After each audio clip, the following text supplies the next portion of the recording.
रूस ने तोड़ दिया भारत का भरोसा। भारत के साथ रूस का डबल गेम। भारत ने मना किया, फिर पाक के साथ व्यापार क्यों? अंतर्राष्ट्रीय राजनीति में एक बात साफ साफ कही जाती है कि यहां ना तो कभी कोई किसी का परमानेंट दोस्त होता है और ना ही परमानेंट दुश्मन। यही बात अब रूस पर सटीक बैठती हुई नजर आ रही है। दरअसल भारत और रूस के रिश्ते काफी अच्छे रहे हैं।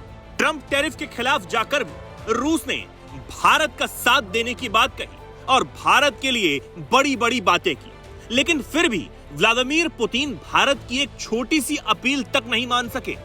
अपील थी पाकिस्तान जैसे आतंकी देश को फाइटर जेट का इंजन ना देना, जिसके बाद उस फाइटर जेट का इस्तेमाल वो आतंकियों को बचाकर भारत पर भी कर सकता है। लेकिन रूस ने भारत के इस आग्रह को सिरे से खारिज कर दिया और पाकिस्तान के साथ व्यापार करने के लिए हामी भर दी। दरअसल पाकिस्तान को JF-17 फाइटर जेट के लिए एक खास इंजन की जरूरत है।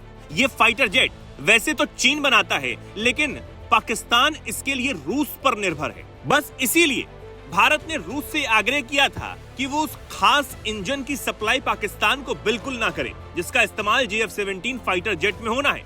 लेकिन रूस ने इस अपील को नहीं माना। अब रूस एक तरफ तो भारत के साथ बेहद अच्छे रिश्ते रखने की कोशिश में रहता है और दूसरी तरफ वो पाकिस्तान से ही हाथ मिला रहा है, जो भारत का सबसे बड़ा दुश्मन है। अब पुतिन ने भारत की अपील को ना मानकर ये संकेत जरूर दे दिया है कि वो डबल गेम खेल रहे हैं। तो क्या ये डबल गेम भारत के लिए आने वाले समय में भारी पड़ जाएगा और क्या रूस और भारत की दोस्ती में खटपट आ जाएगी? इन सवालों के जवाब देने के लिए हमारे साथ डिफेंस एक्सपर्ट संजीव श्रीवास्तव मौजूद हैं। वो बताएंगे कि आखिर अब क्या होगा। जाहिर है कि रशिया अपने लिए, अपने बाजारों, अपने हथियारों के लिए नए बाजारों की तलाश कर रहा है। रशिया भी अपने डिफेंस एक्सपोर्ट्स को लेकर के डाइवर्सिफिकेशन की रणनीति पर काम कर रहा है और इसी प्रक्रिया में वो पाकिस्तान के साथ भी अपने डिफेंस इक्विपमेंट्स को एक्सपोर्ट करके वहाँ से कुछ आर्थिक लाभ उठाना चाहता है। भारत भी अपने डिफेंस इंपोर्ट्स को लेकर के डाइवर्सिफिकेशन की पॉलिसी पर काम करता है और भारत ने भी अनेकों अन्य राष्ट्रों से भी अनेक डिफेंस इक्विपमेंट्स खरीदे हैं। तो ये जो रशिया का निर्णय है वो रशिया का अपना निर्णय है, जो रशिया ने अपने आर्थिक लाभ को ध्यान में रखते हुए लिया है। और जाहिर है कि इस तरीके के निर्णय से भारत और रशिया की जो कंप्रहेंसिव जो पार्टनरशिप है, जिसे हम special and privilege strategic partnership कहते हैं, उसके ऊपर कोई असर नहीं पड़ेगा। भारत और रशिया के संबंध प्रगाढ़ हैं, मजबूत हैं, विश्वास के ऊपर आधारित हैं और भारत रशिया के इस निर्णय का जाहिर है कि सम्मान अवश्य करेगा और रशिया की अपनी कंपल्सन्स को समझते हुए जाहिर है कि भारत इस निर्णय को स्वीकार करेगा और भारत और रशिया के जो संबंध हैं वो बने रहेंगे।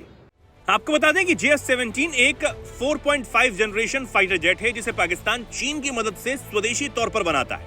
इस फाइटर जेट के शुरुआती वेरिएंट यानी ब्लॉक 1 और ब्लॉक 2 वेरिएंट को अक्सर कम कीमत वाला मिड लेवल लड़ाकू विमान कहा जाता है, लेकिन ब्लॉक 3 एडवांस फाइटर जेट है।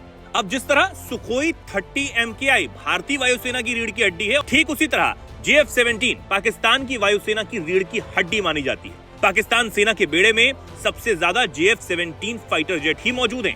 इस फाइटर जेट को पाकिस्तान बेचने की भी कोशिश करता है।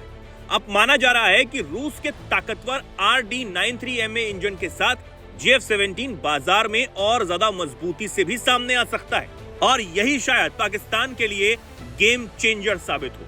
तो अब सवाल यही है कि आखिर क्या सच में वो कहावत बिल्कुल ठीक ही है?